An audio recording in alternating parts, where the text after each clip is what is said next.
Are you still recording your own voice for your faceless Instagram and YouTube videos? Then this video is for you. Welcome back guys in day 3 of 100 days of learning AI. Today I'm going to teach you how to clone your own voice. Come on, let's jump in. You go to google.com, you type 11 labs. You click on 11 labs. You click on get started free. You sign in with your credentials. Once you sign in, you will reach on the home page. We have to go to the voices. You add a new voice.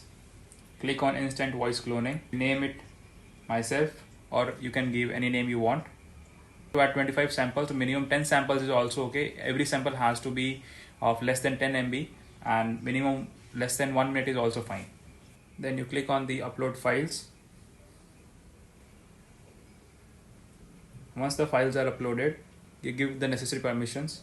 Then you click on add voice. Now it will start cloning your voice. Once your voice is cloned, come back to the dashboard. Click these 3 lines. Click on voices. Click on personal. Here is the voice which has been generated. Now I want to test it. Click on use voice. I am Thor. I am going to kill Thanos. I am Thor. I am going to kill Thanos and bring everyone back. Bring me Thanos. Nice.